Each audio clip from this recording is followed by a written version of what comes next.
It's horrible. This train with nearly 200 Japanese children was traveling fast through Shanghai at this moment. No one could imagine what horrible things they would encounter next. On the afternoon of March 21, 1988, this train 311 came into Shanghai West Station.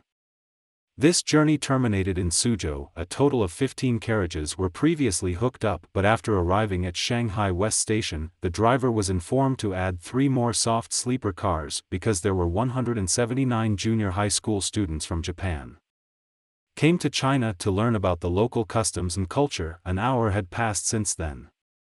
The train continued to depart from Shanghai West Station and headed straight for Guangxiang Station. Meanwhile, another passenger train 208 from Changsha was also approaching the station, but his direction was the opposite of this 311, of course. All this was under the control of the dispatcher at Guangxiang Station. According to the schedule of the 2 trains, the 311 with another Japanese student will be the first to arrive, so the dispatcher prepared to let the 311 train to stop at the station after arriving, waiting for the 208 train coming from the opposite direction and then release it after it passes. This scheduling seems to have no problem, but in the end, it led to a tragic accident when the 311 train came to the signal before entering the station. At this time, 2 sets of yellow lights were on. The yellow light means slow down and slow down. According to the plan, the driver should start to slow down at this time. Slowly enter the station to avoid the object of 208 trains, but the duty officer at the time took a closer look, found that something was not quite right because the train was like a bloodbath. There was no intention to slow down. This made him feel that the chrysanthemum has been exhausted. He immediately grabbed the red signal in his hand, signaled to the 311 driver to slow down and stop, but the train was still heading straight for the station. This frightened all the staff at the station. The staff inside the station was terrified, picked up the phone to notify 311. But there was no signal on the other side, so they could only immediately notify the target train 208, ask them to slow down immediately. The trains will collide soon. Meanwhile, train 311 had already rushed through the station by now. When they came to the other side of the signal, found that the red light was on here. At this point they realized that something serious had happened, so they immediately pulled the emergency brake. But with 19 cars long, weighing thousands of tons, the train could not just stop. They had to put their heads together towards the opposite 208 train directly dislike the past. Almost time, the first few cars of train 311 rose into the air. The second section was directly inserted into the first section. It is a pity that, at Shanghai West Station, the 3 additional carriages were hung behind the nose of the engine.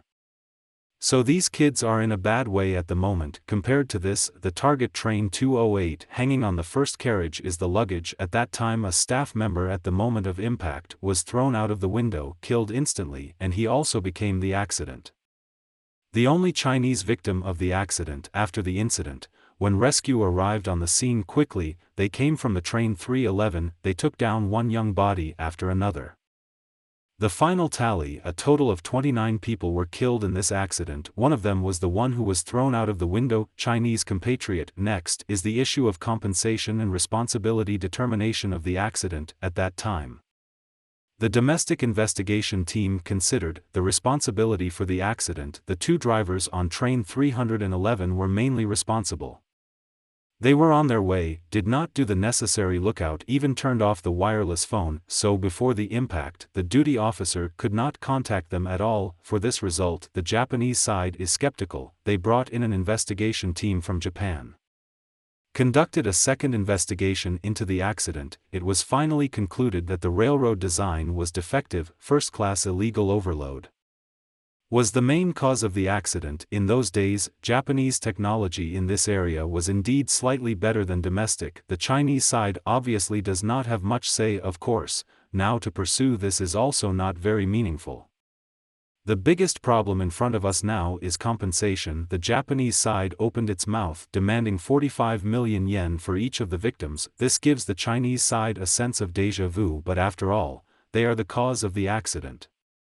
They could only politely refuse, and proposed a compensation package of 1.1 million yen. Of course this negotiation would end in failure. The next few months were spent. The second and third rounds of negotiations were held, finally, in March 1989. By this time, A year had passed since the accident. The two sides reached an agreement in Japan, 4.5 million RMB for each of the victims.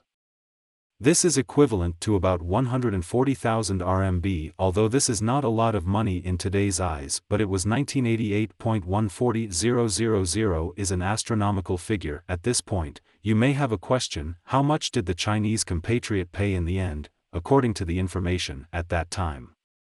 The family of the victim received a total of 2,500 yuan in compensation. The content of this cannot help but make people think very carefully.